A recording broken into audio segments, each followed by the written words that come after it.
So what I always tell my viewers is, you don't have to believe me. I show you the receipts. Yeah. So like there's a lot of nonsense with the President Trump's refugee offer to the Afrikaners right now. A lot of misnomers, a lot of fake media, especially by the traditional media here in South Africa. But a lot also Karens running around saying this, that, and the other. And I tell people where I get my information from. It's right there in the executive order. It's right there on the embassy's website. It's right there in the law, Immigration Nationality Act. So I it's the same with my analysis. I tell people where I get my facts from. You don't have to believe me.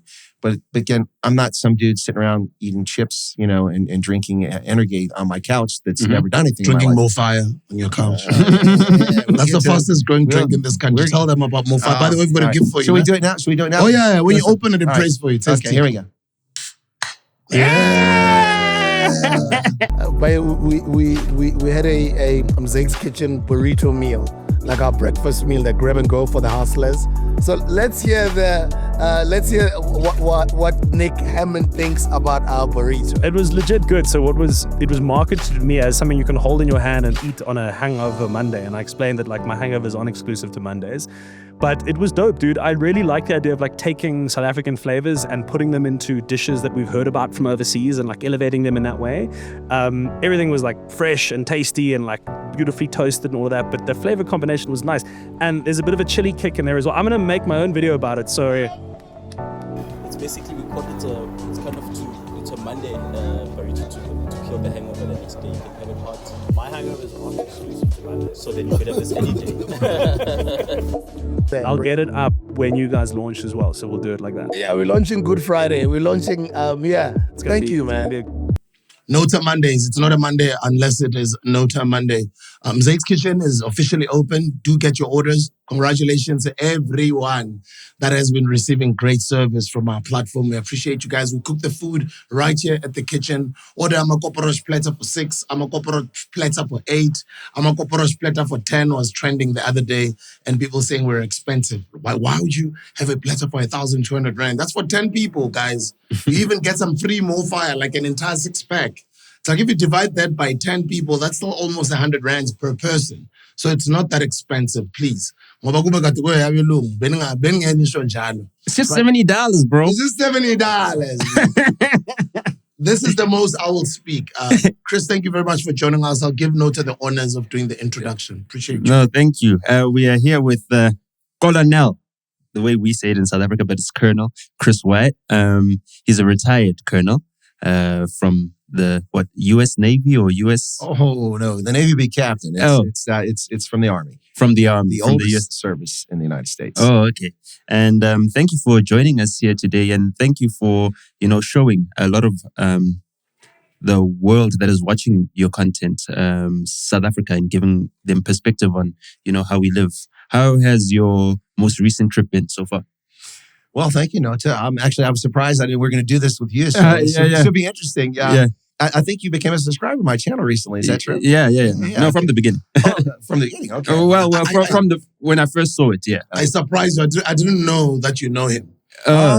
But I wanted this episode to happen with him. No, it's fine. I didn't tell you about it. It's fine. It's and I don't feel sandbagged, but I mean, NOTA knows I've been critical of some of his comments, so it should be an interesting conversation today. And we'll probably just talk about South Africa, which would be great. No, the trip so far, NOTA, has been it's been epic. It's been unreal. So I've been doing these trips since I left the Army in October 2019. I retired, and I started a consultancy to try to get U.S. businesses to invest in Africa. And then the COVID scam came along, and I couldn't travel to Africa. So. So what am I going to do? So I'm kind of like Inspector Gadget. I adopt technology whenever it comes out. So I was one of the early people on YouTube, even though I was an intelligence officer serving the military, and I really couldn't post videos of myself online. Yeah. So I had a couple videos from waterfalls in Iceland on a trip that I took there years ago. Oh, and nice. So lovely. That's all was there. Around the glaciers? Yeah, exactly. Okay, yeah. So after 15 years on YouTube, I had 2 subscribers and I had 4,300 views. In other words, I really didn't use it much. So then when I couldn't travel because of COVID, I said, well, how can I let people find out about my consultancy so they know that I know about Africa and I understand Africa, because that's what I'm selling. So I started making videos about the African Continental Free Trade Agreement, counterterrorism, the Sahel, the Southern African Customs Union, SADC, all this different stuff, and South Africa. And I have a lot of followers, at that time, on LinkedIn, about 10,000. And so I went on LinkedIn, put it on there. And then a few people came over and subscribed. And I have an affinity for South Africans in general, but three groups in particular. So I like to promote those who speak Afrikaans, including Afrikaners and colored South Africans, but also the Tswana South Africans, because Botswana, I used to live in Botswana. Not really in Botswana, I'm Botswana, but still, so I like to promote that as well. And then the Sotho, because they're really cousins. So when I go to MARCELO, I can say, and they understand me, and I get it. Yeah, okay. I get it, but then they start talking other stuff, and it's a little too different from Tswana, so I get lost. Okay. But so I promote those cultures in South Africa. Anyway, so I wound up listening to some programs, and a program I'm familiar with, Ronaldo Close program, 5 years ago. I was out exercising, so I'd stay fit once I got out of the army. You know, you got to make an effort. So I'd walk in the morning for an hour and a half, and again in the afternoon for another hour. And I'm walking through the orchards in central Pennsylvania, and I'm listening to these people call in complaining about South Africa and Ronaldo's program. He would give them 2 minutes. It was during lockdown. So I called in because I was angry at them. Like, these people they're South Africans. They don't even know their own history. So I called in, and Ronaldo is giving you 2 minutes per person. We talked for 40 minutes. Wow. People in the chat like, who's this Oak man? Where do we find him? Does he have a channel? Where do we find him? And then I didn't know what to say because he asked me for my channel. I said, well, type in Chris WYATT Africa. And that started. And then my channel grew to about 23,000 in about 5 months. It was really exploding. And then I had the temerity to report accurately what happened in our election. No, not Dominion switching votes or, you know. But the state of Pennsylvania had passed an election law 10 months prior. And because it was inconvenient, they chose to avoid the law. Well, that's not acceptable. So I reported accurately, and YouTube came after me because there was a censorship regime at the time. And they attacked one video after another illegitimately. And after 3 months, they took my channel away. So I started a new channel, and that channel grew slowly. And after 3 years and 8 months, it was at 20,000. Wow. But then Knobs and Kesey went off on a Fly-Saf Air flight. And Knobs. Yes. I actually know her. Right? I actually know her. Yeah, I don't know. But not from the SABC. I don't know what happened. She said she wasn't drinking. Yeah, she said she wasn't drinking, but I suspect she had a little bit on the flight. Anyway, I'm not going to get into this, but she did that on the flight, and I had stopped making prepared videos because it takes a lot of work, you know, to prepare a video, do the analysis, record it, and edit it. So I kind of stopped making those because I wasn't getting many views out of my 20,000 subscribers. But when Knobs did that, I was kind of angry about it, and I was waiting to see if the Human Rights Commission did something about it. So I made a video and had 50,000 views. I'm like, oh, people are listening. So I made another one, you know, different angle, and suddenly people started watching my prepared videos. So I put more effort into it. So I didn't gain subscribers initially, still stuck at 20,000, but the viewership picked back up. And then I said, Trump's coming in office, and people are interested in this, so I should be making more videos analyzing Trump and what's going to happen. And then it started taking off mid-January, seriously. And then Trump's executive order for the refugee program, and it's just, I'm at 80,000 last night. I hit 80,000. Wow. So, congratulations. Almost on 100K. And what's the name of the platform for the people to subscribe? Oh, you just go at Colonel Chris WYATT, and you can find it on YouTube just like that. But the trip, so back to answer your question, Nota. Sorry, not to monopolize all the time, but I am the guest, so I can tell my story. No, please. All right. Got all the time in the world, yeah? So the trip so far has been unbelievable. The reason for telling you all that is that this is my 5th trip to South Africa in the past 3 years. Yeah. So I come about every 6 months, and I try to engage all kinds of folks. I engage with colored folks, with Khoi, San, black folks, white folks, Afrikaners, English, Tswana, Zulu, Xhosa, all over the country as best I can. And I try to tell people stories. I film documentaries, and I try to promote South Africa, but I don't hide from the very real problems this country has, like the one almost meter deep pothole in Santon I drove through yesterday. Oh, that was ugly. Well, the tire didn't blow, thank goodness. That's happened to me before. By the way, when I came in 2022, I was in Northwest, and I was on a secondary road going to the Cradle of Humankind. And I'm driving on the road, and there's 2 massive potholes, and there's a car coming, so I can't swerve. It's 80, but I'm only going 50. And I didn't see them because there was a shadow, and I went through it. 2 tires blown just like that. Oh, I've had the same thing happen to me. So I pull over, and there's a tuck shop. So I push the car or roll it, about 100 meters, get to the tuck shop, and I open the boot, and there's no handle for the jack, and there's no lug wrench for the nuts. Oh yeah. So I'm like screwed, right? Anyway, so I walk in, and the Indian, the shop is owned by an Indian. I didn't even know there were Indians in the Northwest, but I was wrong. I've been coming to South Africa for 30 years. I didn't know there were Indians in the Northwest, especially in Rustenburg. Anyway, so he gave me some tools to work with, and then these Afrikaners pulled up, and they had a little compressor they could use from their car. They helped me out. And then the Tswana dude pulled up when he worked for somebody. He had a big truck with tools and everything. He had a lug wrench and a jack, and we got it going. But the rim, the rim was bent, major bent. So he's like, we can fix this. I'm like, brother, you got more faith than I got. So he says, we can fix this. So He said, beating it with a hammer. The guy from the Indian guy, beating with a hammer. And then he takes me to a petrol station on the other side of the road on the end. And we go over there and we fill it up and he beats it a little bit more.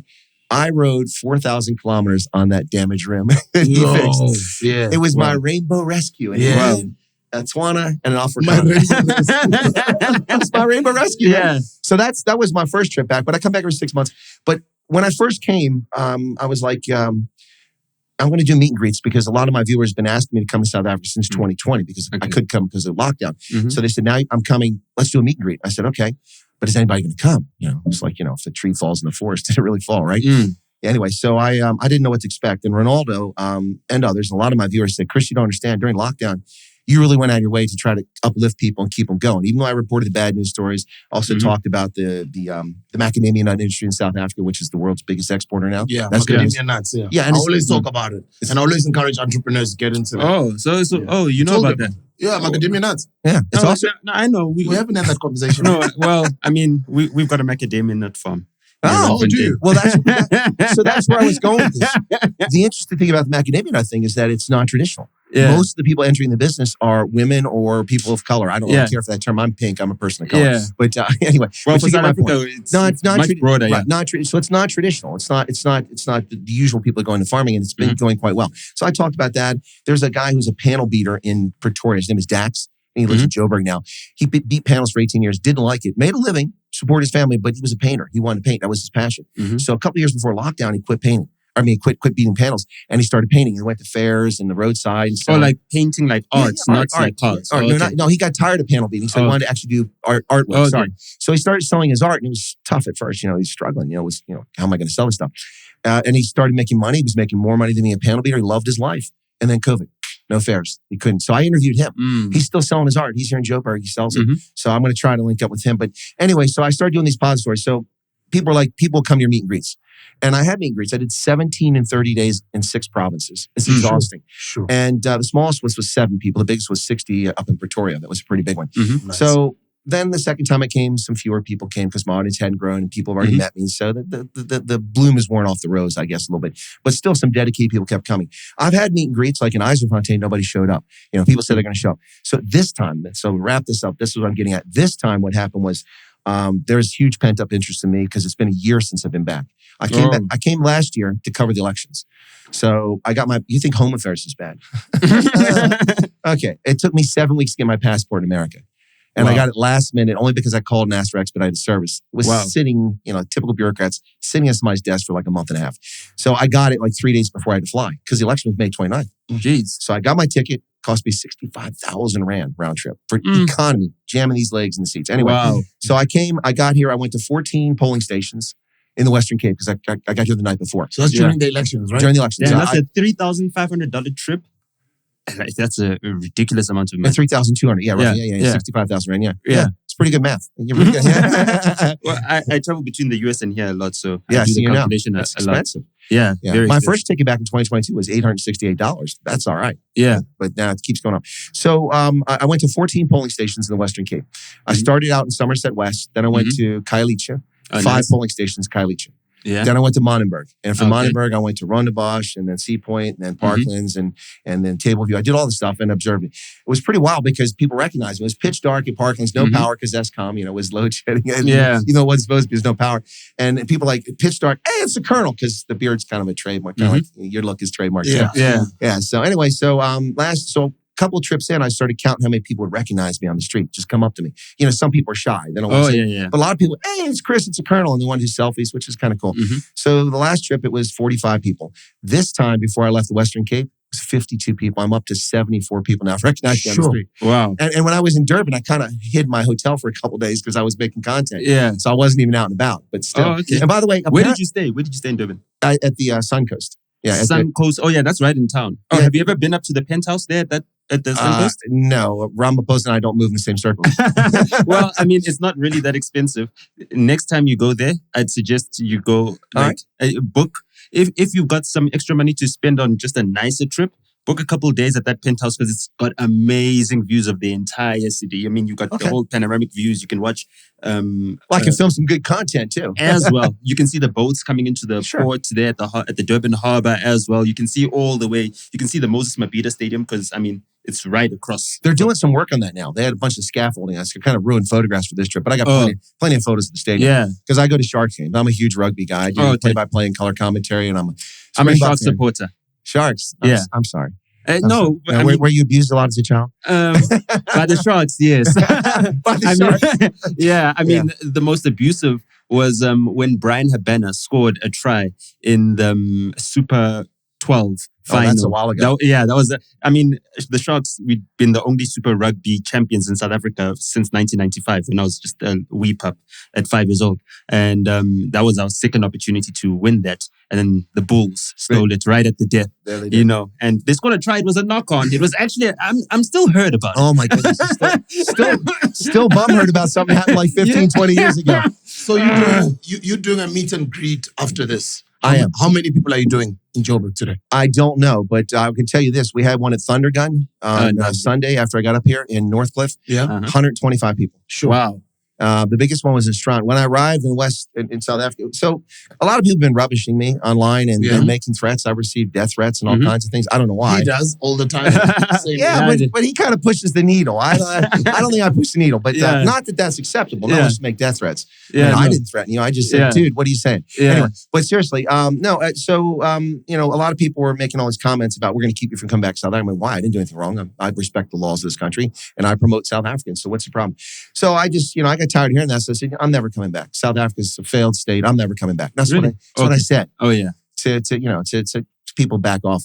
And then I flew here and I went down to Gordons Bay. And then on Sunday evening after I got here, I went live and people were like, you're in Gordons Bay? Yeah. And then Sunday the word got out and spread like wildfire. Oh yeah. So I had a strong meet and greet 2 days later. We had almost no time preparing at the Kapstadt Brauhaus because I love German beer. And my hosts were driving so I could drink because I don't drink and drive. Anyway, so we went there and I got down the street. Now last year, this is what was telling the whole story about the meet and greets and all the history there. So it all does tie together. So I went last year, we had 6 people at Strand. That's fine. I mean, if it's just me, I'll eat dinner. I'll have, enjoy myself. If people come, I'll chat with them. Yeah, I mean, Strand is not really that packed. I mean, I like to go to Strand because the beaches are like almost always empty. Gordons Bay is right across, It's lovely. Yeah. You can go on nice boat trips as well. The water's nice and clear. So it's not really a place where you expect lots of people. So how did you end up pulling a crowd there? Well, so we had people came from all over the Cape Town area. I mean, people came all the way from Parklands. I had somebody who drove down from Piketberg to come to that meet and greet. Wow. That's a long trek. Yeah. So I walked up with my host and there's like 30, remember I said 6 people last year, 30 people in the street waiting for me. And they wanted me to do autographs and take selfies. Yeah. It's really humbling. It's really cool. And then finally, one of the guys I know who helped set up the meet and greet came down and said, Chris, the Oaks are waiting. Well, the Oaks are like former military guys. So I figured I'd go up there, right? I walk upstairs, there's 120 people in the restaurant, and they start applauding and cheering. I'm like, so I turned around joking and looked at the guy behind me. I said, hey, look, this is all for you. Anyway, but 150, that's the biggest. Wow. I've had 740 people plus at my meet and greets thus far all over the country. That's beautiful, bro. Yeah, and that shows you the power of the internet, right? Well, I'm saying the same thing to Nota. Like how YouTube has become so big. I visited him. At some point, he was staying in New York for like the entire year, 2022? Yeah, 2023. 2023? Yeah. I did a tour. So I'm a DJ. I used to do a lot of gigs back in the day. I haven't been releasing music in quite some time. So I haven't toured in quite some time, but I got a booking to do 13 shows around the US in 2022. Visited him in New York. A lot of the people, wherever I went to, the shows that I was doing, they kept on asking me about him. And it wasn't only just South Africans. And then in my mind, I'm like, wow, that's how big YouTube is now. It is. It's crazy. That's how big it has become. It really has become that big. It's amazing. To make the world small, right? Well, it really can. But, the problem with the internet is garbage in, garbage out, too. So people spread nonsense in the internet. So you got to be cognizant of that. So what I always tell my viewers is, you don't have to believe me. I show you the receipts. Yeah. So there's a lot of nonsense with the President Trump's refugee offer to Afrikaners right now. A lot of misnomers, a lot of fake media, especially by the traditional media here in South Africa. But a lot of also Karens running around saying this, that, and the other.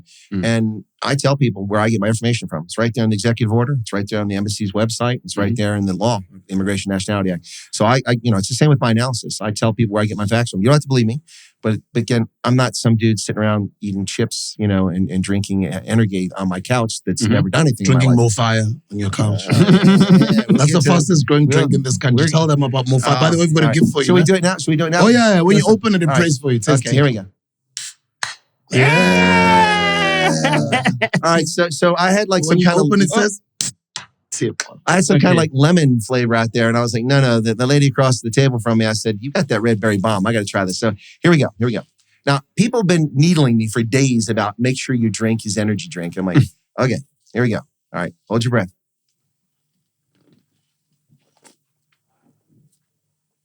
Damn, that's good, man. That's good. The trolls are laughing. Good. So hold on. How do you drink it without getting it on your beard? Well, I struggle with that. It's funny you should mention that because here's another quick story. I'm new to having a beard. Sorry. So I don't really like the beard that much. Welcome. What? Because baby, you look old, man. I mean, without the beard, my hair is short. I look a lot young. I'm in my 60s now, man. There's give it to me. You don't know. So give it to me. Give it to me. Vanity is creepy. Yeah, you could use some help there. Please, There's definitely some I mean, there. I've got a talcum beard. Yeah, Telcom beard. That's good. That's good. No, but the beard became a trademark. People recognize it all over. Yeah. Now people are selling patches through Temu in China with my image on it. Are you serious? My goodness. Yeah, saying don't mess around with old men from dangerous professions. Because I'm a soldier. Masichaba, Lekalake. Yeah. Oh, she used to be Lekalake. I don't know what her Drove. Oh, Oh no, she's no longer Drove. I forgot. Yes, but Our sister her maiden name was We did an Lekalake. episode with her. Check it out, guys. I think it's like 40 episodes ago. So every salon in Uganda has her face, her haircut. Yeah. So Exactly. you're like that now. Well, Except in Japan. no, in China. Oh, in China. Temu's sorry, selling yes. it. Not in America, though. Temu's not selling in America. Well, they are, but they're selling only from locally sourced stuff now because of the tariffs. But yeah, no, it's lekker. It's lekker. You like it? Yeah, I like it. Thank you. I've got 2 questions for you, and then I'd like to sort of excuse myself. Okay. I'd like for you to go toe-to-toe with Nota and have a convo for the next 30 minutes or so. Okay. Before we finish the episode. But 2 questions before I leave. We had Mzake's kitchen lunch. I want to know your honest opinion about the food. The food was outstanding. He loves the food. And we had it outside. And I had just eaten before I came, so I'm telling you the truth. Yeah. Because I ate the food anyway. Nice. Before I shift, my next question would be, which will be pretty much my last. You've been to South Africa many times. You've visited here many times. Yes. Over the past year since President Trump presidency, there's also been a lot of what we call in South Africa misinformation about our country out there. Sure. About a white genocide and a whole lot of other things that we feel are untrue about South Africa. When Rob was here, we asked him about it. We want to hear your opinion about the white genocide that's happening in South Africa. Is there a white genocide here? And how do you see it from an American who's not from here? Well, as an Africanist, somebody that's lived all over Africa and traveled, I've told you, we talked earlier, I lived in Tunisia, Liberia, Botswana, Malawi, Niger, Mauritania, Uganda, and Ethiopia. And a postgraduate work in Africa. Like my first postgraduate thesis was on the housing subsidy program back in 1995 that the ANC was going to create for RDP houses. For RDP, Yeah, so that was the first handed. So from that standpoint, okay, first off, I want to be clear about something here. And that's, I've never been comfortable with what I consider leftist, and I'm going to say that frankly, leftists and the media have been portraying as a white genocide. Most of the time I hear that term, it's coming from News 24, IOL, or people on the political left, white leftists in particular, trying to rubbish the very real situation of rural South Africa where people are at risk, black, white, and brown. I'm one of the few journalists who actually covers every farm murder and every rural assault that I can find information on. And I don't care what skin color they are. I covered the black cattle farmer who was shot in the head in the Free State because they robbed his butchery. He went into the hospital. I don't remember his name, so I apologize for that. It's been 5 years since that happened. But he went into hospital in coma and was in for a couple months, came back, and then died from complications of coma after he got out of the hospital. Wow. The Indian woman on the Ayub farm near Venan in KZN, she was 4 months pregnant, 5 and 7-year-old kid, or 5 and 3-year-old kid in her bedroom. They took her in the bathroom and slit her throat from neck to neck. And then, of course, you got people like Edward Neumeister and Brendan Horner, and the list goes on. Now, there was another farm attack last night. They shot a woman in the mouth, in the back of the head. So the term genocide, there's levels, legal levels to genocide to define it. But the reality is that since the disbandment of the commandos, there's been a huge uptick in rural violence that affects black, brown, and white South Africans. My issue is that the media here, if they're black, they almost never cover the story. If a black farmer or a black rural resident is killed or horribly something, it's almost never in the news. And the same with coloreds and the same with Indians. They sensationalize the whites. But what's happening to the whites is very real. I wouldn't call it a genocide, but the plague of violent crime in rural South Africa is affecting everyone. And white folks are targeted, not exclusive, they are targeted because the presumption is they have money and guns. And it's not just simple, revenge killing, stuff like that. That's nonsense. I know farm survivors. I know people personally who've lived through this. It's horrible. Not just white folks that live through this. And the reality is that this is something that the government doesn't, in my view, take seriously. They only want to categorize as an important crime. It is. And then, but there is a genocide here. And I'll be honest about this. And we can disagree on this, but I don't know if we will. But there is, from my perspective, a cultural genocide of the Afrikaans language. And I find that horrendous. From my perspective, I think there's an effort to stamp out Afrikaans. There really is. So we see it. I'm not talking about the Bella Bill. That's the latest thing. But to me, I don't understand why all South Africans aren't up in arms. I mean, so I know a little bit about your background. You got Colston, you got Sotho in your background, correct? Yeah. Well, I'm not. Is that a state secret? Ancestral. No. Okay, it's not a state secret. Okay. So, I mean, if you have kids, I mean, you speak English, but I don't know if that's your first language. Was English your first language? First language. Okay, well, then that's probably not the best example. So, Yeah. what was your first language growing up? Sepedi. Okay, Sepedi. Okay. Yeah. All right. So, Sepedi, or you can say Sizulu. yeah. Okay. Yeah. So you should have the right, because your kids are learning, if you're speaking that language at home, whether it's Afrikaans or it's Xhosa or it's Zulu, whatever it is, your kids are hearing that language at home. They go to school at 5 or 6 for the first time. They shouldn't be forced to be introduced to the class of English that day. That's unfair. Only 6% of South Africans speak English as the first language. 6%. Yeah. Whereas one of them. Yeah, well, you're one of them. So there's Zulu, Xhosa, and then Afrikaans, the 3 most widely spoken first languages in this country. People should be allowed to speak it. With the Bella Bill, I don't understand why people aren't upset. They should be upset. Your kids should be able to speak that language, and then they can learn English at school. But when you put kids into a new environment with a brand new language, you put them on the back foot from the get-go. Those who speak English will have an advantage because that's the language you learned at home. It'll be easier for them to adjust. I think it's unfair. It's okay to learn English. I mean, that's my first language. It's great to learn language. And I speak 6 languages, so I have nothing against languages. I'm a polyglot. Yeah. That sounds like an infectious disease. Anyway, No. no. But It's not. but there is a real effort to stamp out Afrikaans and stamp out the history. And I have a friend who has a 9-year-old Afrikaans daughter who came home from school recently and was crying. And he said, "What's wrong? I don't want to be an Afrikaner anymore because of what she was taught at school." Steve Biko talked about Black consciousness. And he said, you should be comfortable in your skin. There's no reason to be ashamed of who you are. No one should be ashamed of who they are. I didn't choose the skin color. You didn't choose your skin color. No. Neither of us chose to be devastating handsome. It just worked out that way. Thank you for that. You're also devastating handsome. But my point is that this nonsense needs to stop. It needs to stop. This country is stronger with all its people. That's why I fell in love with South Africa, because of the mix of people, the history. There's bad things that have happened in history on all sides. What happened to the Khoi and San? What happened to the Xhosa in their wars with the Voortrekkers? And what happened to the Voortrekkers when they went north and fought against the Ndebele? And they allied with the Griquas and with the Baralong and the Bakwena and some of the Sotho. But South Africans, by and large, don't know their history. And it's playing a role today where people are acting like fools on all sides. And it frustrates me to no end. So my point with this is that the white genocide thing is something, in my view, that I almost only hear from the news media and political leftists. For instance, Afriforum has been accused of it for many times. Now, I've met with Afriforum. I've talked to them almost this time I don't have time to visit them. I've seen them in the States. I've never once, if they did, I'll stand on correction, but I've never once seen them publish anything that talked about a white genocide. So maybe I missed it. But they get accused of that. And Daily Maverick just had to apologize for that because they lied. Yeah, but I mean, I think the biggest challenge with Afriforum is not about them saying that there's a white genocide. It's about them not denouncing it. Denouncing what? Like the term white genocide. The term that there's a white genocide, because disassociating from it. Maybe they should do that. Is that what you're trying to say? No, I think they should condemn it because what it masks over, like you explained fully, is that there's a lot of violence in rural South Africa because it's under-policed.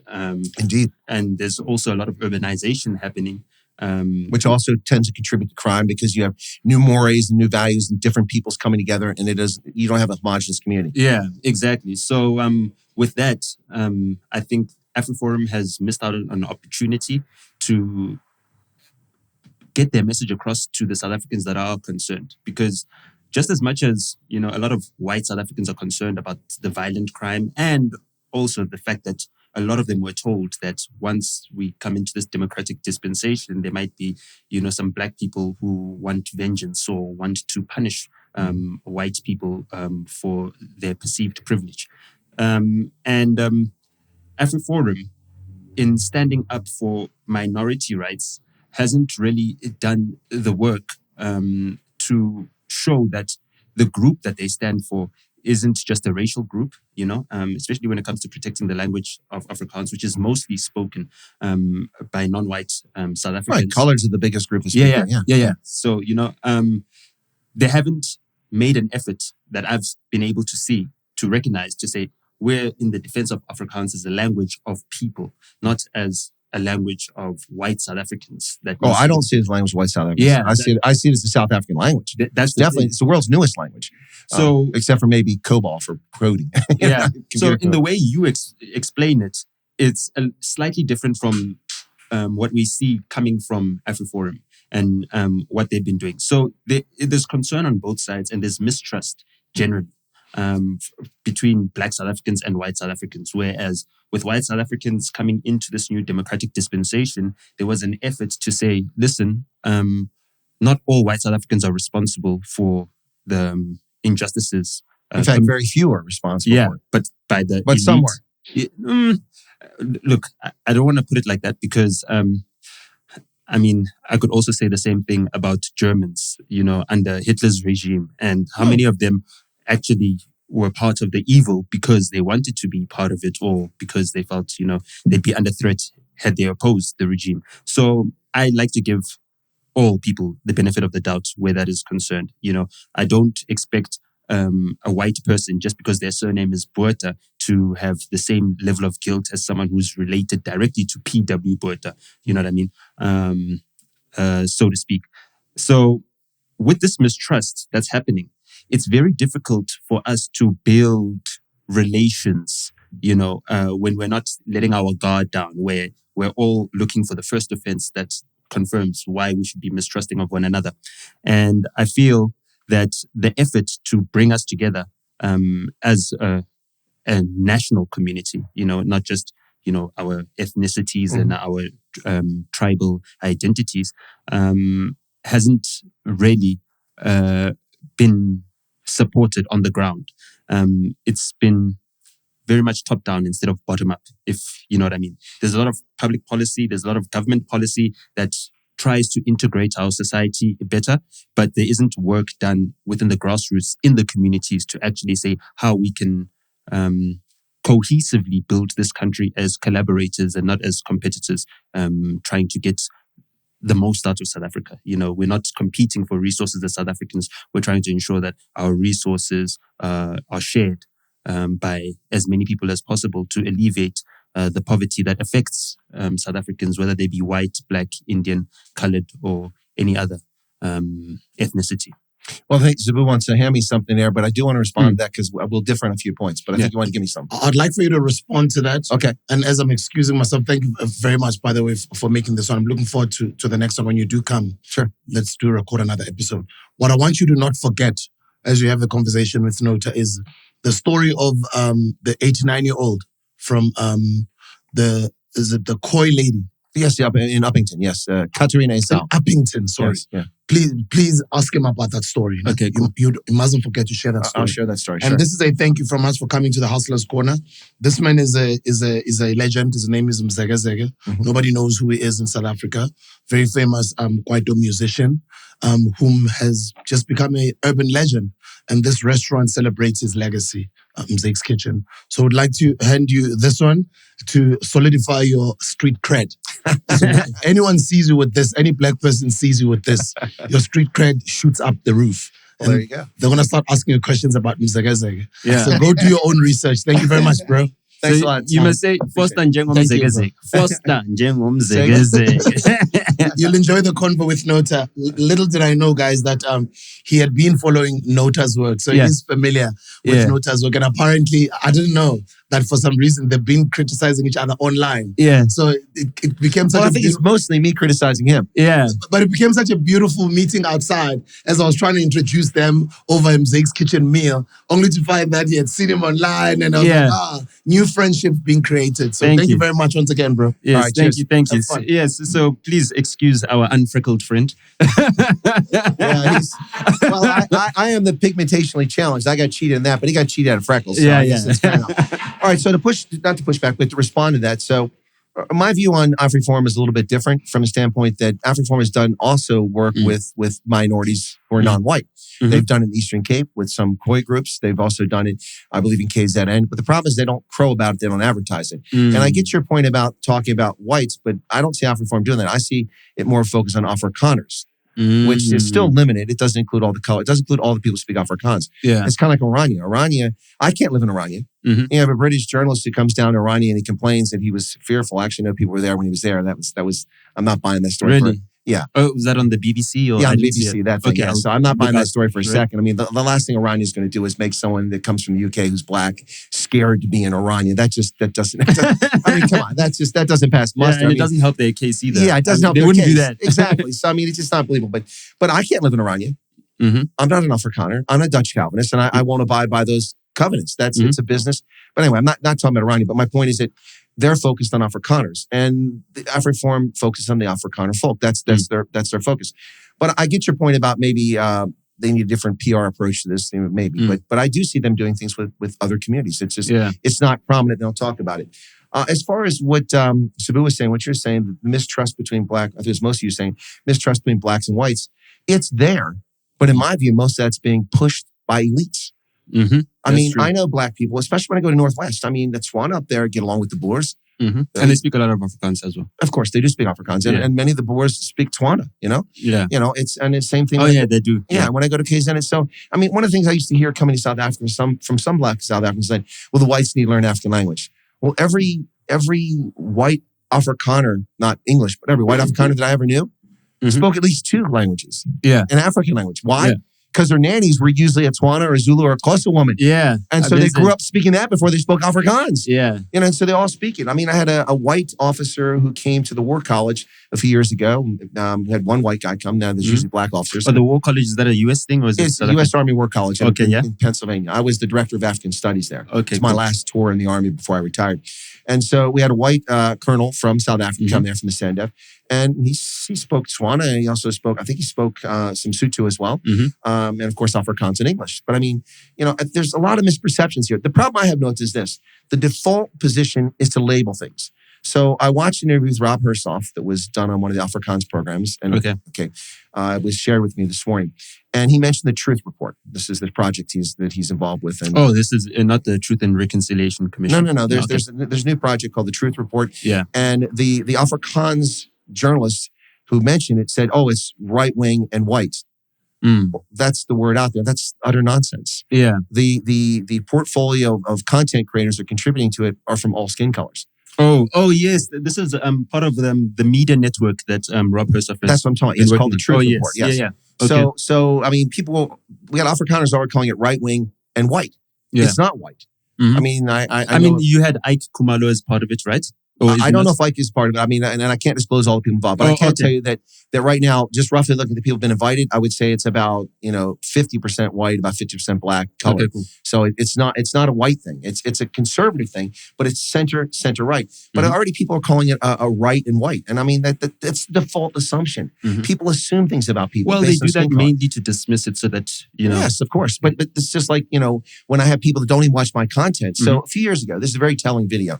When Sia Khaleesi was complaining in 2020, I think it was, about, he was interviewed, and Sia's a rock star. He is. Now, I've criticized his performance when it's been poor. And I've praised it extensively when it's been great. He's had great performances. He's had a few bad games, but I'm honest. Anyway, from my perspective. Well, I mean, I would have preferred Dwayne van Meulen as captain to him. But I mean, it happened, and it's historic that he ended up becoming the first black captain to win a World Cup, and back-to-back. Yeah, back too. Yeah, and a British and Irish Lions series. Let's not forget that. And an EPCR Challenge Cup trophy as well. By the way, you're a Sharks fan. I have one of only 500 custom-made EPCR champions on the back Sharks jersey. Okay, it's in my car. Don't go near it because I know you're a Sharks fan. Well. Yeah, it'll take you a while to find. You have to rifle through some bags. Let me book a flight to Uppington.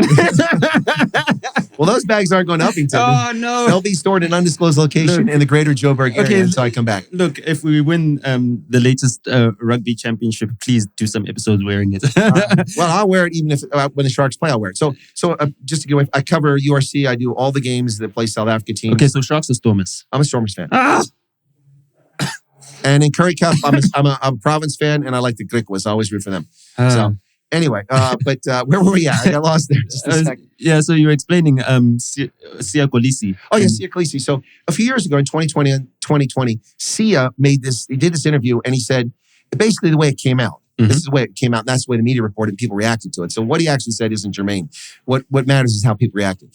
And basically he said, well, it wasn't right. I had to do line calls in Afrikaans. I didn't know Afrikaans. I had to learn it. And so a lot of people were angry about that, and people started doing videos. I'm cutting up my Springboks jersey. And they started making these. This was in 2020. Oh, yeah, this is a big deal. So I have... Afrikaans is not as popular in the Eastern Cape as it is in the rest of South Africa. So I would understand, coming from the Eastern Cape, why you wouldn't understand. But my point, I did an analysis video. I put a clothing rack in front of me with all my Springbok jerseys and my sevens. I have 45 Springbok jerseys, going back 20 years at least. Yo. And so I start going through the jerseys, holding up, going, look, it's unfortunate that Siya has an issue with Afrikaans, because for years that was a huge advantage for the Springboks, because no one understood the line-out calls. And so they could do stuff in the scrum and the line-out. And I show all these jerseys, and I said, I'm not cutting up my jerseys. I spent a fortune, traveled to South Africa and around the world to buy these jerseys. You guys can cut your jerseys up, but I'm not coming. The hate that I got from a lot of leftist Black South Africans who attacked my video. You're a fool, you're a racist, you're a white supremacist. Why? Because I'm not cutting my Springboks jersey? They didn't even watch the video. And they could comment that, why are you cutting up your jersey? I didn't cut my jersey. Watch the video. The point is that there's a default position by people the world over, not just in South Africa. So none of them were South African All Black supporters, because they is a contingent. They were just South Africans. They were Black South Africans. Based on usernames, and also some of them stating it unequivocally they were Black South Africans. Well, maybe some of them were, because there is for our international audience that doesn't understand. During the isolation era, when South Africa wasn't admitted into international sports, a lot of New Zealand rugby players called for the boycott of the South African rugby team. This is prior to isolation, and because of that, they gained an affinity with anti-apartheid activists, especially Black South Africans who supported the All Blacks because of the solidarity with their anti-apartheid cause. South Africa gets into democracy. The Springboks are readmitted, I think, in 1992. I was only 2 years old, so I don't actually have an independent recollection of it. It's just what I remember from what I've read. And then in 1995, when I was 5 years old, living just around the corner from where we are right now, the eruption when Joel Stransky, and then the whistle blew, and then that was it. We became world champions. That was the first time. Yeah, that was the first time I ever encountered South Africans that weren't celebrating with us because they were All Black supporters. Yeah, in fact, there's still a number of people that are All Black supporters to this day. But that wasn't the issue. The issue, the issue was that people make assumptions based on people's appearance. So people look at you and make an assumption about you. People look at me and make an assumption about me, and then they call you names. It's just it's sad and pathetic. But that's the nature of people the world over. And I tried to, when I first started to use my channel to promote South Africa and promote Africa, I tried to engage people in discourse, but I quickly discovered that YouTube is full of trolls. So you have to learn. Well, not as many as X, but yeah. Well, that's true. X has always been a bitter platform before Musk bought it, and it's still a bitter platform. The difference was if you were conservative or centrist or right of center, you were pillared and attacked by everybody on Twitter before. Now the left is getting attacked as well. So it's an equal opportunity. It's an equal opportunity attack zone now. I like it. So Subbu wanted me to talk to you about my upcoming visit to Upington. Should we do that now? Yeah. I mean, you did tell us a little bit about it. And we've been speaking about, the protection of minority languages in South Africa in reference to the Afrikaner cause. Tell us about the lady that you're going to visit. I can't, for the life of me, pronounce her name, which is sad. And also, what's even sadder is that, I'm probably genetically related to the Khoisan people. Oh, you've got that look about you. Oh, you can tell. Okay. That's something to be proud of. Be comfortable in your skin. Yeah, I mean, I think genetically around 30 to 40% Khoisan. So it's sad that I don't know any of those languages, and they're going extinct. And you're making an effort to preserve one of those languages before the last known living speaker of it, transitions to the ancestral plane. So please tell us about her, and why are you rushing all the way down to Uppington, which is almost in the middle of nowhere. Well, it's not almost. It is in the middle of nowhere. It's almost in Namibia. Well, it's almost in Botswana. Middle of nowhere is Springbok. But okay, Uppington is almost in the middle of nowhere. Springbok, fair point. And I've never been, but I have been to Uppington. So look, language is important because it's about culture. Language is shaped by culture. And the sad part about language is that they are disappearing. We have about 6,000 languages known to exist on the planet today, and they're disappearing at a very rapid rate, mostly because the Anglicization of the world, but not just that. Now the Mandarinization of the world is taking place in Asia. That's also playing a role.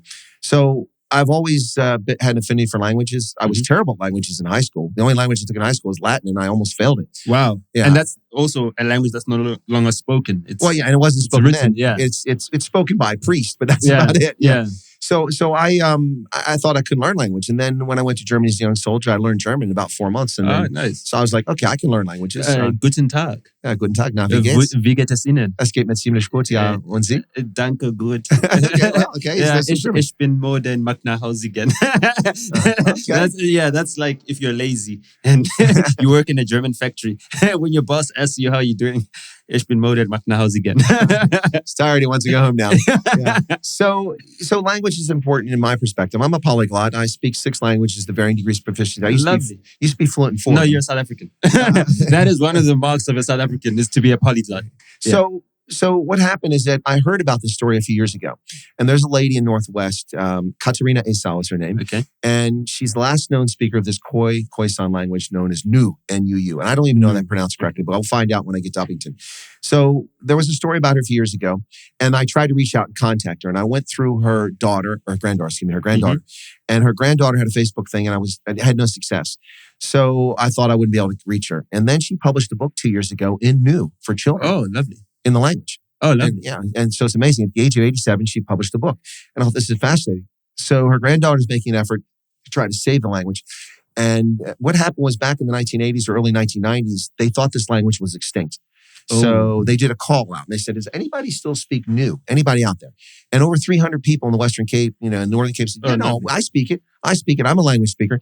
So all these folks, they got their names, and now we're down to just one person left, Katarina Esau, who's 89. And I was really bummed out that I would never get a chance to interview her to promote the language, to try to help save it, or at least make people aware of it. And if nothing else, be aware of the danger to language and culture. So I have a viewer in KwaZulu-Natal who knew somebody in Uppington. When I came over this time, I said, does anybody know this lady?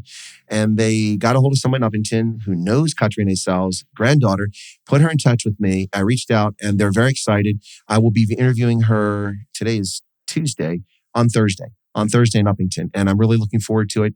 It should be amazing. And if we can do something in a small way to make people aware of this language and maybe help save it, and not just that, when there's other languages out there that are at risk. So that's really what it's all about, is trying to help save this culture and this language. So I just searched for something from Grok.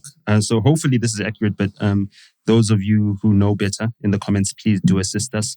A simple greeting in Ngro might involve click sounds and tonal patterns, but due to the complexity of transcription, exact phrases are hard to represent without proper linguistic notation. For instance, a word like ka, meaning water. Oh, it's ka. See? You see? Yeah, I'm trying to read the clicks in Xhosa. It's not working. You're doing better than I am. Well, yeah. It's my mother tongue, so, I've got no excuses. Uses an alveolar click. Damn, I didn't even know there's names for our clicks, yes? And a nasalized vowel. Oh, it's That second one's probably pretty good. Yeah. Okay. Oh, wow. Actually, if I knew the words of the explanations of the clicks, I would be able to get the clicks a lot better, because I actually understand what it means. Okay, a nasalized vowel. I know what that means. Well, I know what that sounds like.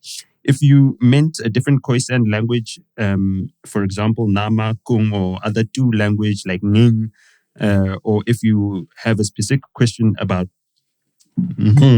phonetics, grammar, or revitalization efforts, please let me know. I can also search for recent posts on X. So I'm guessing if you search on Grok, a lot of the information that's going to start coming up is the information that you're researching. Well, perhaps we'll see. It's interesting. I first became interested in the San people in the 1980s as an undergraduate. I wrote a paper about the medicinal practices of the Kong people in Botswana. Oh yeah. And then I wrote this paper about it and researched it and talked about how they dealt with medical issues, pregnancy and cancer and trauma and things like that. It's a very different approach, but very successful in the bush. You know, like pregnancy or midwifing, well, dealing with pregnancy and also the midwifing as well. Yeah. The whole process, because you need care. You need that care. That woman who's pregnant. So it was fascinating to learn those differences in those communities. And these are people out in the bush, you know, and they have medicinal practices that they use for thousands of years, and they're very effective. So that's when I first became interested in the sun. So this is kind of something that's always been of interest to me going back to the 1980s when I was much younger. Do you feel like your interest, especially in the origins of many African cultures, as well as your exposure to a lot of Africa, is sort of like an instinctive search for your own history and heritage, being that South Africa is known as the cradle of humanity or humankind? Well, that's a nice marketing moniker for the Mahalisburg, and they do have that, and I've been to the cradle of humankind. But there are arguments that the human species originated in other parts of Africa. Yeah. But the bottom line is, if you believe in evolution, then you believe that humans came from Africa. So whether it's South Africa or somewhere else. No, for me, the reason I'm probably empathetic like this to different groups, whether they're Afrikaners or Tswana or whoever it is, or Khoi or San, the reason I think I'm probably empathetic and try to understand and why I've become so enmeshed in other people's cultures is that I moved around an awful lot as a child, and I had to integrate into a new school all the time. And I was always skinny and short. And at the time, I didn't spring up until after I left high school. You had a late growth spurt. Thank goodness. I was able to dunk for a long time. If I hadn't had that growth spurt, I wouldn't have been so good in basketball. Yeah. But no, the point is... Or you wouldn't be able to play as a lock. Yeah, I never played as a lock, but because I wasn't tall enough at that point. But I can tell by your ears. Yeah, they're still there. Your ears are still in perfect condition. I was a left wing. Not politically. Yeah. But you know, and I have really long arms, so I mean, if someone overthrew, I could reach left wing is in number 11. Yeah, that's what I wear. So Makazone, my pimpy, stole my number in the World Cup. Oh, well, I mean, thank goodness he did. He scored that winning try. I mean, come on. Good point. Fair point. No, so for me, it has a lot to do with that. Now, I also have yearnings for knowing my history and my past, which a lot of South Africans say they have, but a lot of them don't really look into their past and learn about the history of the Xhosa and the Zulu and the Venda and all these different groups. They really don't know the story of the Nguni-speaking peoples coming down the Rift Valley, crossing the Zambezi and Limpopo. It's something to be proud of. It's a history to know. Yeah. It's a very successful. I'm Tsonga, so our ancestors came down from the Rift Valley area in Tanzania. Exactly. Yeah. But that's something to know. There's nothing wrong with that. And this is like 6 centuries ago. And people use the term colonizer as a derogatory term, particularly about white South Africans. But the Nguni-speaking peoples colonized as they came down, and then the Europeans came in the other way and they colonized. Yeah. So, I mean, but people should be proud of who they are, like Biko said, you know, whether it's Black conscience or whatever it is. But for me, I also have that affinity, and I'm a genealogist, and I have 25,000 people in my family history that I've researched going back to the year 560 in Sweden. Wow. Yeah. Wow. So, I mean, I descended from lots of royalty, but that doesn't mean anything. I grew up white trash. So hold on. You're conservative, center-right leaning. Yes. But with heritage from Sweden, which is known as, the European bastion of socialism. My ancestors left Sweden long before socialists. There were monarchs there when they left. No, I have a German, German, Danish, Swedish, Celtic, English, Scottish descent, and French Norman. But they were Vikings. Yeah. So, So you've got a lot of Germanic and Scandinavian. Yeah. So that's why I'm always wearing shorts. Yeah. I'm a Viking. This isn't cold. Yeah. No. South Africans are freezing and I'm walking around with shorts on. Yeah. But I mean, the Vikings did have interesting ways to acclimatize to the cold, which the Russians still continue today, especially in Siberia, where they leave their babies out in the snow. Yeah. I think that's kind of cruel, but they do it. Well, I mean, I wish that had been done to me. I'd be you say that now, but you wouldn't have as a baby. I mean, I wouldn't remember it as a baby, but I'd be at least resistant to some of the cold. Yeah, I mean, when you have to go to Lesotho at this time of the year, it's the most beautiful place to go to. But when the bitter cold really gets into your bones, it's like, it makes it really difficult to be outside. So I wanted to know about your interest and where it comes from. So it seems like you're just a curious mind, someone who's in love with history, just in general, the history of the world, and someone that wants to make your mark in the world, from what I'm gathering, as a person that wants to make whoever they encounter better off for it. Well, I thank you. I appreciate it. That's exactly what my hope is. I mean, that's why when the Forum for Democrats was cheated out of a seat in Zeerust in the municipal elections, I got involved. And they were told by the IEC it's too late. I said, that's not the law. We're not going to accept that. And here I'm an American in the States, and I contacted an attorney here, got a civil rights group together, put them all together. They sent a letter. The IEC said, you're correct. There was a miscalculation. That seat belongs to them. And a few months later, that person sat on the council, Tabiso Mora Bantwa, for the Forum for Democrats. And he uncovered tender fraud within the first 10 days on the council. Wow. So I worry about his health, because exposing tender fraud is a dangerous it is. To be a whistleblower is one of the most dangerous vocations. Babito de Quran.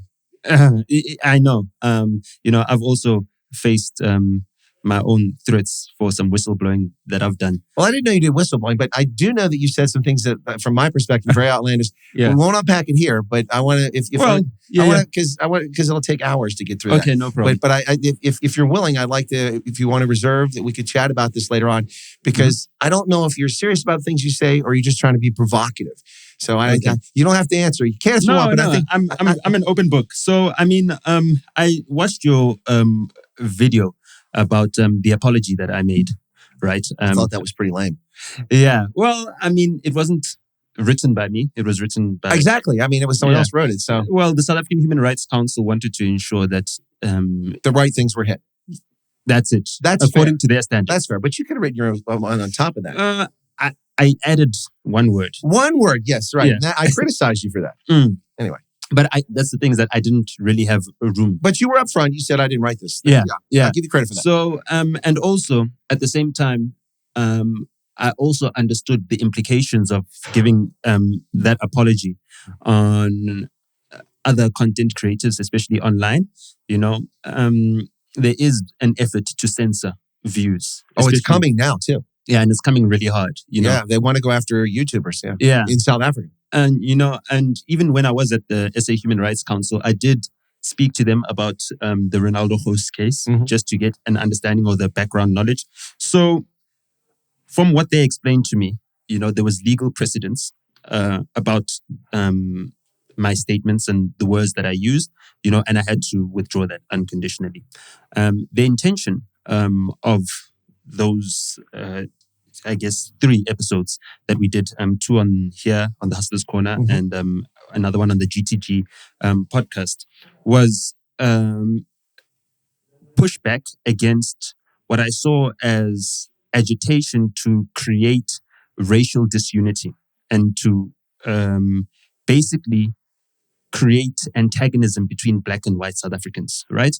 And as someone who's very influential in the Black community in South Africa, I took it upon myself to be the one that, is giving the pushback and also at the same time encouraging fellow Black South Africans not to go out and seek vengeance against white South Africans, to temper some of the attitudes. If that was your intent, it came across kind of ham-fisted.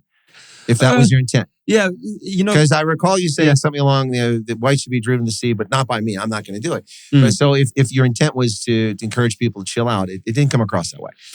So that's another thing, is that a lot of people twisted the words to mean that. And that's not what I was saying. What I was saying is that there is a lot of agitation that is sowing racial division within South Africa.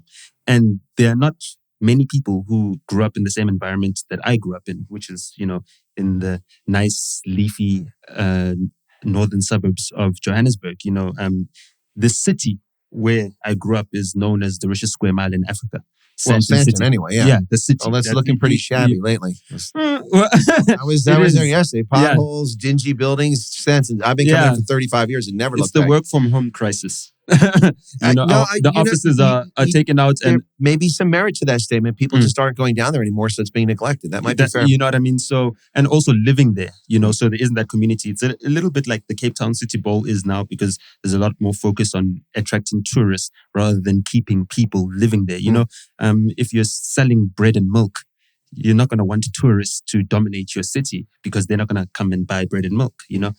So with what I was seeing, especially online, and the discourse that was happening, it was very important, especially on this platform, because we speak to predominantly Black South Africans. Exactly. That we don't encourage people to now take a position as violently opposing what they see as, racial attacks coming from white South Africans.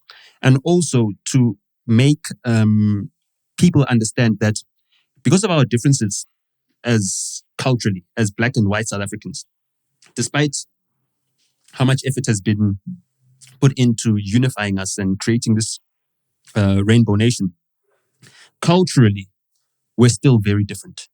And that's not necessarily a bad thing. People should be able to retain their culture. Yes, that is true. So culturally, we're very different. But also, now when it comes to conflict resolution, we also approach it differently. And that's a fair point. I mean, I don't know many Afrikaners that form a Lahotla to solve issues. Yeah. But I do know Tswana who do that. And they come together and they discuss it, and the chief makes a decision based on advice. So, there are cultural differences, but that doesn't mean South Africans can't get along. Yeah, that's the thing. With us not being able to have these conversations, you know what I mean? Like someone who is seeing things from your perspective as well and sympathetic to, I guess, causes like that of, the protection of minority rights, specifically for Afrikaners in South Africa. Well, no, let me be clear. So I care about all South Africans. Yeah. And I'm not here protecting minority rights, although a lot of people see me that way.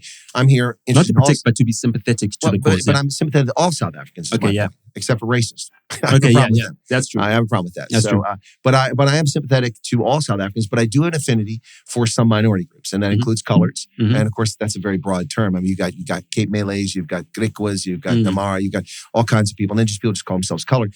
And then Afrikaners. But it's important that you actually state that, because they do take offense to being seen as a monolith. Oh, agree, 100%. Yeah, 100%. Well, in fact, I was at Blauberg, or Afrikaners say Blueberg, I think, or Blueberg. But I say Blauberg because the German pronunciation, I have a habit of pronouncing Afrikaans in German, which gives me away in an instant. That's why my favorite phrase in Afrikaans is "Ik praat in Afrikaans nie." Maar verstaan. Yeah. But understand? Blauberg, whatever it is. Anyway, so Blaubergstrand, I was there. We had a Khoisan guy that was there. And he's really excited about my trip to Uppington and really appreciates the effort I'm putting in there. But I put that effort in for every group in South Africa. But I do have an affinity for certain groups. I mean, some of it's natural. I mean, there's a natural affinity for, in my view, which most Black South Africans miss, and white South Africans.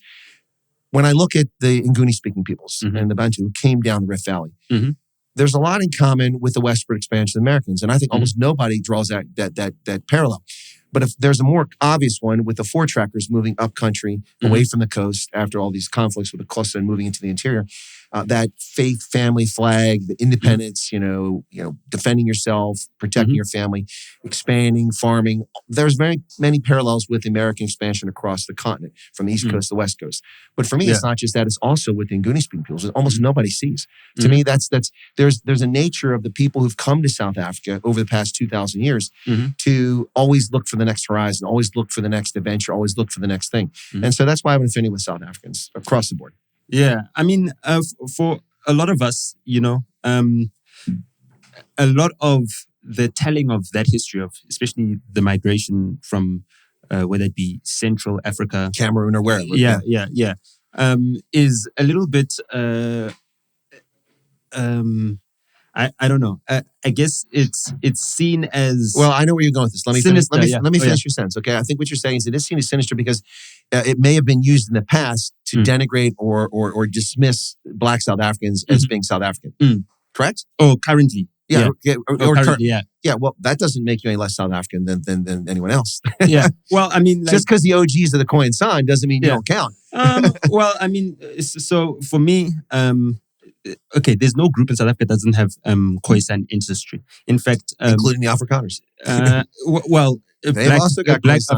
Black Afrikaners, and no. Well, white, no. With the DNA, Afrikaners are primarily German, then Dutch, then French Huguenot, and many of them have Khoisan blood in them. Oh, is it? Okay. I never knew that some of them had mixed. But see, you learn something new every day. So the theory about our migration from whether it be Cameroon, Central Africa, Congo, and everything else doesn't quite line up with the genetic ancestry that emanates from East Africa. No, because they didn't come from East Africa. Yeah, but the thing is that when we look at our genetic ancestry for the Nguni people, that's East African genetics. Nguni people are Swahili as well. Swahili is a Nguni language. The Ngoni in Malawi, they're Zulu as well. For myself, as a Tsonga speaker, we might not be Nguni, but when we migrated from Tanzania 600 years ago, so this is in the 1300s, when we migrated down all the way. You're the late arrivals.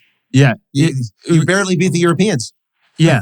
But yeah. No, well, I mean, well, actually, no. Well, other groups got there before. No. Actually, no. We got down here at the same time as the Europeans, because the Europeans arrived here in the 15th century with the Portuguese. Well, the Portuguese, but they didn't have a permanent settlement. So they made appearance. Yeah. The reason why they didn't have a permanent settlement is because the Arab kingdoms that were on the East Coast. Yeah, colonizing East Africa. Zanzibar. And came down all the way, from Zanzibar all the way down to Mozambique. The Sultan was there. Our people fled from there, fleeing slavery. The Arabs have a long history of slavery. Yeah. Far longer, 1,000 years longer than European slavery. Yeah. I mean, all of us have engaged in slavery in some way. You know what I mean? It's just different the way in which that slavery was done. So South Africa only comes into being 500 years after that migration, right?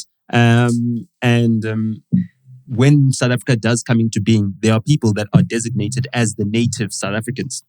So the reason why a lot of people feel this is very sinister, this thing, is because if all through South Africa's history as a country or as a nation, you've been known as natives, and then all of a sudden, because there are people who've naturalized and become South Africans, right? And they are now contesting the history of our settlement and our migration and everything else. Now you lose your prestigious position as a native. So I do understand where that comes from. The challenge is that when you unpack that history, knowing that there's a lot of mistrust between the communities, right? It doesn't encourage people to actually go and dig deeper and go further. There's nothing people shouldn't be ashamed of their history, even if there's dark chapters in their history. You didn't do it. I didn't. Have you ever enslaved anybody? No. I haven't enslaved anybody. Have you ever cheated anybody? Maybe it's not a fair question to ask. he is in the music business. So maybe I take the question back. No, but my point is, unless you've done something wrong, you shouldn't be ashamed. If you're colored, you shouldn't be ashamed of your history. If you're white, you shouldn't be ashamed of your history. There's nothing. Look, I mean, we all have things in our ancestors maybe did things that weren't the best. Maybe they weren't the most moral, just, or right. But unless it's you, unless you did it, there's nothing to be ashamed of. Be who you are. Try to achieve. If you have a family, provide for your family and worship in whatever way that's legal, authorized, and legitimate for you to worship and live your life and get along with others. I mean, treat others, what's the golden rule? Treat others as you wish them to treat you. Exactly. I mean, that's the thing. But the problem is that so many people politicize all this stuff for gain. And one thing I didn't really push back, but earlier you were talking about the policies or design in South Africa. General term, you didn't say it specifically, to create a multiracial society that works together. I mean, I'm paraphrasing. Is that fair, what I just said? Yeah. I mean, it's to, I guess, to reverse the gerrymandering. Gotcha. So what I'm going to say is that, in my view, the policies that have occurred in South Africa since 2008 in particular have done exactly the opposite. Instead of creating a multiracial society, it's increased tensions. There's no reason for Bella. We had this conversation earlier about, if you speak Tsonga, you should be able to, your kids should go to school speaking Tsonga, and then they learn English there. That's dividing South Africa. And then the expropriation of that compensation, there's no need for that. The Constitution allowed, by the way, it was a majority black government that created this Constitution based off of our Constitution, but yours is a lot longer, 78 pages. Ours is only a couple pages. Well, I mean, yours is 100 years older, I guess. Well, a couple hundred years, but it's the OG. People model. Well, I mean, as I think you're up to the 16th Amendment, right? No, we have 20 plus amendments. So your latest amendment was 28. I think it was 20. But the point is, so the where was I going with that? I lost it. No, you're talking about the multiracial society to create equal opportunities. So what is happening, in my view, is it's going the opposite direction. And I don't understand why, unless there's evil intent. I'm not applying evil intent to the politicians, but it's just not making sense, because BE has not made black people wealthy. Yeah. It has made a rich elite coterie of cadres and their connected patrons network. Interesting thing, which most people don't make the analysis, and you can disagree with me if you like. I often say the National Party and the ANC are very similar. And people are like, what do you mean? Well, they both have nationalist in their name. Well, there you go. So the National Party and the African National Congress, that's a good point. Both of them love patronage. The National Party favored Afrikaners, but they were mostly competent that ran the administration. The ANC has a patronage network and they favor their cadres who are loyal to Lutuli House. But oftentimes they put people who are unqualified in there to gain favor instead of putting qualified people in there. And that's unfortunate. That's one reason why we've had the decline. So they both believe in patronage. They both love state-owned enterprises. The National Party may have done it out of necessity because of sanctions to come up with Sasol to convert coal to liquids and and Denel and Armscourt. Maybe that's why they did it. But they're still state-owned enterprises full of patronage networks that respond to the National Party. The ANC does the same thing. They love state-owned enterprise. Heck, the DA loves state-owned enterprise. They just think they can run it better than the ANC. That's the difference there. Well, I mean, I was raised, housed by a state-owned enterprise. My mother worked for ESCOM. There you go. Since I was 3 years old. Well, 3 years old. Our house was a mortgage subsidized by ESCOM. Same. My dad is an entrepreneur. My sister is a PhD graduate with 2 master's degrees in development, economics, politics, philosophy. Oh, I've done development as well. Yeah. International Development Studies, one of my degrees. Yeah, so she did that at London's School of Economics. A great school. SOAS. Yeah. I've got a civil engineer cousin from rural Limpopo. As well, who was, taken to school by my father. I've got a mechanical engineer, girl cousin, my oldest girl cousin. I've got a metallurgist, so he works. I guess I'm not the only one interested in genealogy. Yeah. So, so within my family, what we've been able to do by investing in education, right, is that we've been able to shelter ourselves from a dependence on political patronage. Somewhat, even though I do have politically connected family members, one of the first job offers my sister got when she got her honors degree at the University of the Witwatersrand was to be the head of the Gauteng Economic Development Agency, a position she was offered by then head Carl Niehaus back then. Currently with the EFF. Yes, but she rejected that job opportunity because Carl Niehaus is a friend of my uncle, my mother's youngest brother as well. And that was the reason why they were giving her that opportunity. But she did. But that's a rare thing for someone to turn it down, recognizing that was patronage. That's impressive. No, well, that's in my family. We do not engage in political patronage. My parents advised us against that and forbade it completely. So she did eventually go into government as the Deputy Director General of the Department of Trade and Industry under then Minister Rob Davies. Not Rob Davies. Yeah. So she had a role. 2 white guys. Yeah. But she left that role because of the moral dilemmas that she encountered. And I'm not surprised about that. Then that's part of the problem. Yeah. That's part of the problem. Those moral dilemmas are there, the corruption and the... Look, so whether you be black or white South African, if you're someone who believes in ethics, you will notice that there is really something wrong with our leadership, whether it be from a business perspective, from a political perspective. And the policies. There's something wrong with the policies as well. And so the ground then suffers as these elephants fight. So let me interrupt you for a second here before we wrap up. So that's the problem with these policies.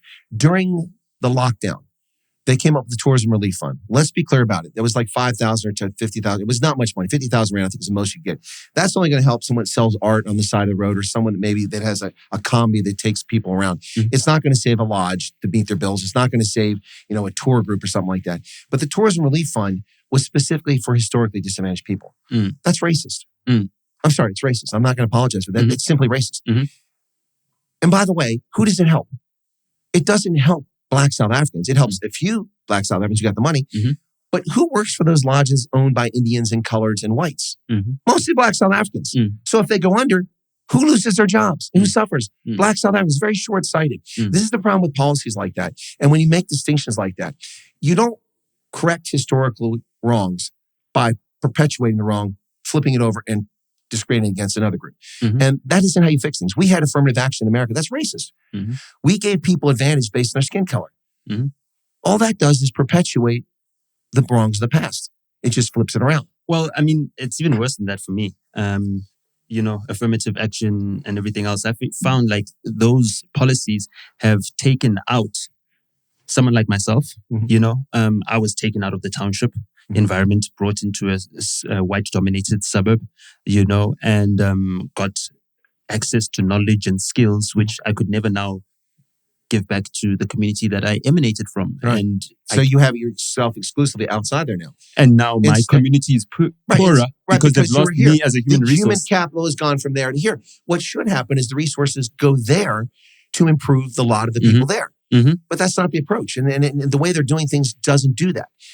There were 3 things that need to be fixed in 1994. Policing, because if you're honest, and that's one of my favorite South African phrases, I find it hilarious. If I'm honest, what else would you be but honest? I mean, seriously, if I'm honest. To be honest with you. Yeah, if I'm honest, you need to fix policing. I mean, because the police. No, continue. Police were very effective at protecting the white minority during apartheid. Most white South Africans never experienced violent crime. Most, some did. I mean, they're violent white criminals too. And many white South Africans lived in a bubble. They didn't see things around them that were happening. Other the domestics coming to their house or someone working with them in the factory. And the past laws at a certain point, people had to be home. So you didn't see people in the street. So the policing had to be changed from that organization, which was also very good with the special branch and such, oppressing those who stood up against apartheid, like Biko, who's died in custody, things like that. They were very good at that. And for my uncles who ended up in exile, but that was their role, and they're very good at it. But you need to turn it into a community policing organization where people are okay coming up to the cop, walking the beat, because they trust him. Hey, Pussy, man, he stole something over there. And they tell the cops that. Now, it's not snitching. Snitches. No. Snitches get stitches. But my point is that you trust the cop on the street. They're there to protect you. They don't ride around in a common village. Yeah. And they're members of that village, right. and they want the best for the village, Correct. and therefore they're assisted by the rest of everybody else in the village to do their duty. Right. So you have to have police. So they have to be equipped, trained, organized, and paid a living wage. You have to pay a cop a living wage. If you pay living wages to police, generally they tend not to be corrupt. There'll be exceptions. There's always people who are just bad, but most cops will be honest if they don't have to go to corruption. So then the second thing you had to fix was education. Under apartheid, most Black South Africans didn't get a fair education. Some did. Some did, not many. Doctors Whaley and Kesey, medical doctor, practice. Yeah, but he's an elite. But some did. So it's not, but most did not. So what you do is you take the resources and you pour it into the schools where they weren't getting the resources. So you give them a chance. But whose responsibility is that right now? Well, the national government is responsible, but it goes below that. So, but hang on. So education. But instead, what have we done? We lowered the standards expectations. They expect people to get 30%, 30%, 30% in 3 subjects, and 40% in their first language, and you pass matric. That's asinine. That's insulting. That's demeaning. That is the bigotry of low expectations. People, whether they're Black, brown, or white, should be expected to get a passing mark, not lower it so you pad your statistics saying, well, we had 70 or 90% pass rate. That's nonsense. You're sending kids out into the workforce, some who are functionally illiterate, who aren't prepared. And then they have this expectation that they're entitled to jobs. This creates a problem. Raise the standards back up to 70%. Put the money in the schools where it's not at so kids get a fair opportunity. And the third thing you had to fix is that, I said in 1994 as a young man, is that South Africa, instead of shaking down Old Mutual and Anglo-American for equity stakes and giving it to cadres, which is what happened. No, that's BE policy. It's not what happened. Before BE. Before BE. Oh, yeah. Before BE. NAIL. Yeah, they started doing this. NAIL. Yes. Yeah. What they should have been doing is taking those equity stakes, putting into a national sovereign wealth fund. And then South Africans, based on need. I mean, if there was enough for everybody, great. But until we lift people out of poverty based on need, and there's 2 reasons for this, you would make a payout, a regular payout, once a month or once a quarter. A poor South African, whether they're Black, white, or brown, would get a payout, but they would get a statement saying, Anglo-American, 7 Rand. Clicks, 15 Rand. You would see that you're part of an ownership society. And as a Black or brown or white South African, you would own that society. You would want it to be successful. So that's what you should have done. What else from Austrian economics can you impart on us in terms of changing our perspective of the policies that would actually help uplift us? I mean, when you spoke about education, I did ask whose responsibility in that. And I wasn't asking that, without any intention. For me, it's our responsibility. I explained to you how... At the local level. Is that what you're saying? Not even outside of government policy. Oh, okay, yeah, sure. Just at an individual level, my father never managed to finish school beyond, the 8th grade. Yeah, but listen to all your siblings and everything you guys have done. But he educated each and every one of the next because generation. He valued education. Yeah. And he wanted to ensure that we could pass on whatever I guess we gain through our education and income and capital that you accumulate down to further generations, so that they wouldn't suffer. So they wouldn't suffer the same way his generation suffered, or the ones before that. So that is just, for me, normal familial responsibility. You need I don't disagree, but and that's a whole other topic about fatherless families and responsibility. No, but that is the important thing. For me, I think that is the primary need in this society. Well, I don't disagree. To teach, especially Black South Africans who were oppressed to the extent that they abandoned certain values that are necessary to build cohesive communities and societies, like family values, like to understand who and what your family is. And then we're thrust into this new Rainbow Nation experiment without any guidelines, and, we're wild horses. Well, we also had generations of people who were involved in the Pan-African Congress, but specifically in the ANC, who gave up on education, after Soweto in 76, but especially in 85, kids, they left and went abroad, or they went in the bush. 85 was the state of emergency. And they didn't get, it was a 9-month state of emergency. It almost all fell down then, almost collapsed. But they didn't get a proper education. You got the Jacob Zumas who never got a proper education because they're out doing things. And that doesn't make people bad or stupid. It just means they didn't get a fair chance in education, or they didn't get a proper education. So you got to fix education, you got to fix policing. Because if someone's out here right now transporting cash and we hear a thing blow up outside this building, cash and transit, as we know, that's an epidemic in this country. You can't have a society where people can't invest. They don't have a right of recourse to go to the courts to solve their disputes. You have to have law and order. In order for law and order to be in effect, you have to have legitimate policing. Those things build on each other. And then you have to have education. And the ANC wants to put 1 million Black South Africans into subsistence farming. That's stupid. The world isn't going to subsistence farming. The world's going to robotics and artificial intelligence and coding and genetics. And that's where the fourth industrial revolution, where Blacks, white, and brown South Africans should be educated in learning those things. There's tons of value added there. Do you think that it could be a solution maybe to take down the burden on employers who are looking to, employ less and less people as their margins get thinner and thinner, and less people have got job opportunities and need to survive somehow outside of the welfare system? Isn't subsistence farming a better option for them? No, it's not. Subsistence farming is a trap. Show me the subsistence farmers anywhere in the world who are wealthy. There are none. Show me the ones who are independent, who can live their own lives and what. Some live a simple life, but you can't accumulate wealth in subsistence farming because it's by its nature, the very definition, subsistence, just enough to get by. It's not going to do it. The agriculture has become industrialized, commercialized. Even, the farmers who lost their farms in Zimbabwe, many of them working for the Chinese in Tanzania now in 100,000 hectare farms, bigger than what they had in Zimbabwe. Speaking Mandarin. I don't know if they're speaking Mandarin, but they might be. They might be. But I met a few of these farmers when I was in Malawi who would come to Malawi because they got medical care there. It wasn't so great in Tanzania. But the point is that subsistence farming is not the answer. It's not the future. And to me, that's that's personal view. I think that's the wrong-headed approach.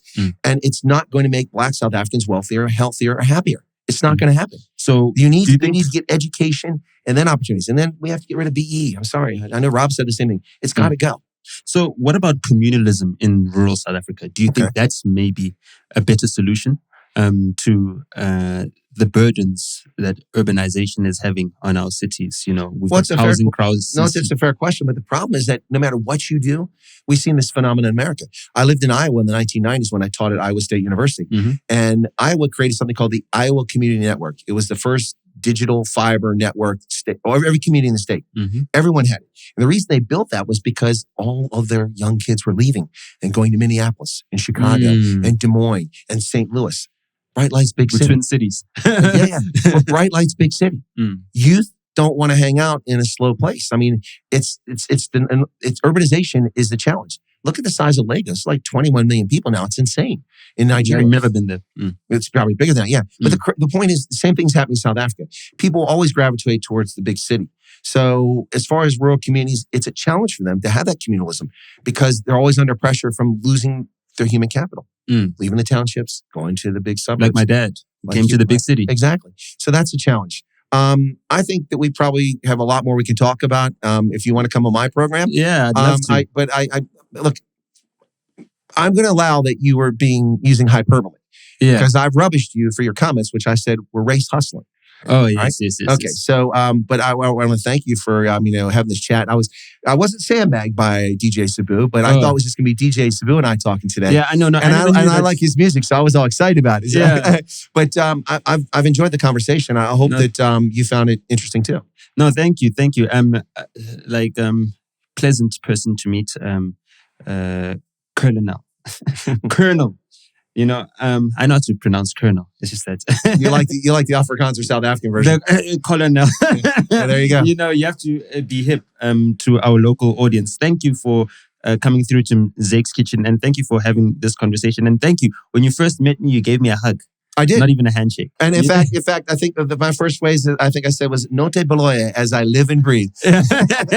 Yeah. So no, I guess we will take. I did say that a lot of my statements were hyperbolic, and also trying to provoke a reaction. There's a lot of people having this discussion, and we fight for people's mind space. Sure, I get that. Yeah. So it's really hard when you don't have the muscle of an entire political party behind you, a la Julius Malema, and you're just but individual. The way great things are going, you'll have a bigger audience than Julius pretty soon. No, that's for sure. That's for sure. I'm working on that very hard and very deliberately. But also at the same time, I don't ever want to see myself being characterized as anti-white, or as a black supremacist or anything of the sort. We will talk later on, and we'll pull these threads out and talk about it. Yeah. So the fact that we're having this discussion right now, and the fact that we're looking forward to more discussions as well, I think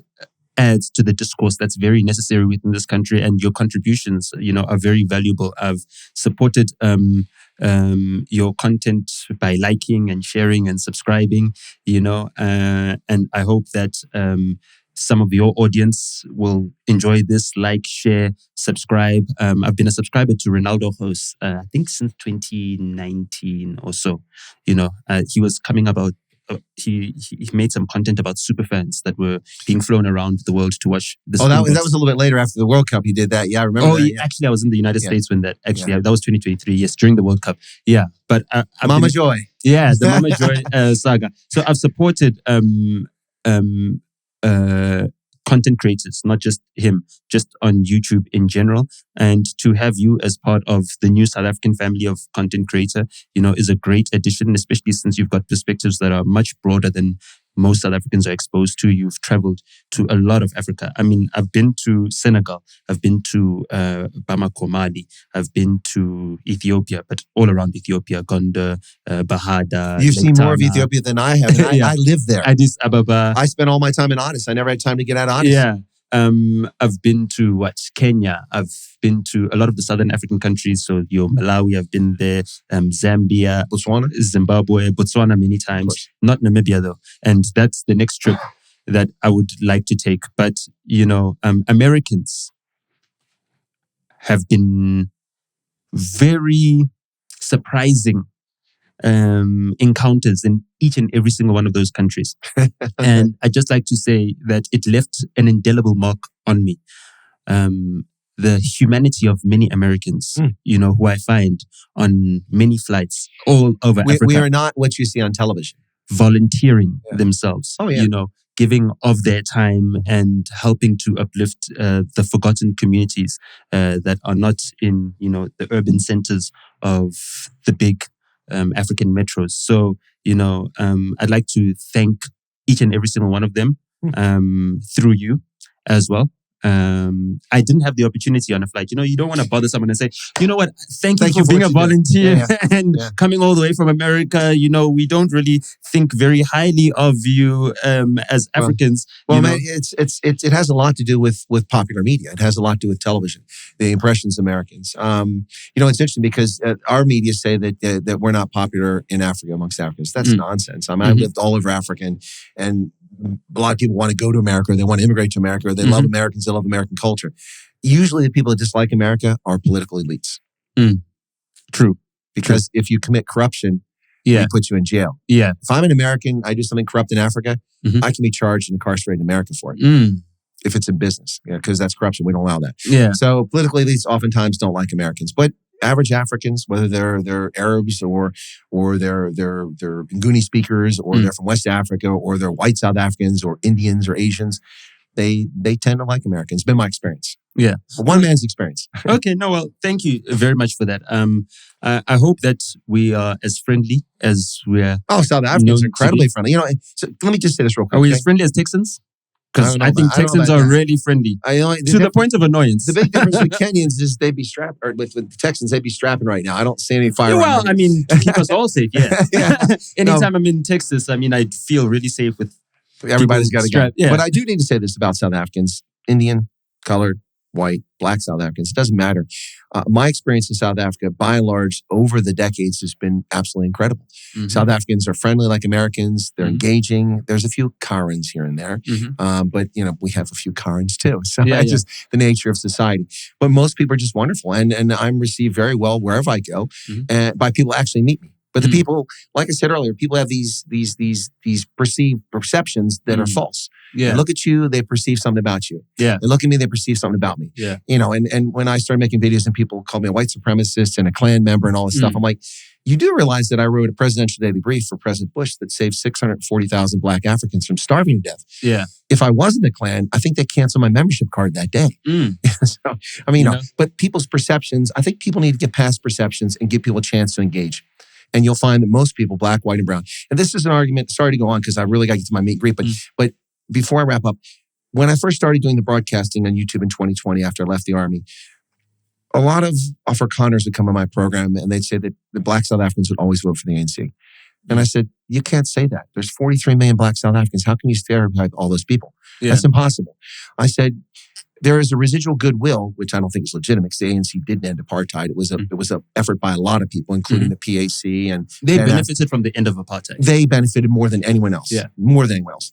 And then they propagandized that. If you used to go to Gold Reef City to the Apartheid Museum, the first time I went, it was honest. There was stuff about Black Sash movement and about UDF, not UDM, but UDF. Sorry, yeah, I'm thinking United Democratic Front. Yeah, right, with Alan Bosak. Yeah. There was stuff there about that. There was stuff. It was honest. But each time I went back there and took people to the Anti-Apartheid Museum, or the Apartheid Museum was there, it was less that and more ANC, more ANC, more ANC. Same thing as I experienced in the Smithsonian Museum in the apartheid display in Washington, D.C. Really? You saw the same thing? No, it's very much ANC dominated. Right, but they were just one part of it. In fact, from the Ravonia trial in 62 until the 80s, the ANC was a non-factor in South Africa. It was other people like Biko and others and the Black Sash and the Pan-African Congress who were fighting for these things. Yeah. So, it's really sad to see how people misrepresent history. And I got off the track where I was going with that. But the point... No, thank you. Yeah, so anyway. Thank you. It is really sad how our history being misrepresented is affecting the discourse that we should be having right now. And I'd like to thank Colonel Chris White for joining us today. He's got an important meet and greet. And I'm sorry, I'm on Africa time now. Yeah, please. So let's let him West rush Africa there. time. Let's let him rush there and wrap this up. And we'll pick it up on our next conversation, hopefully on his channel very, very soon before he gets back to the United States. Cheers. Don't go. All right. How was that? Thank you so much. That was Steve Jobs.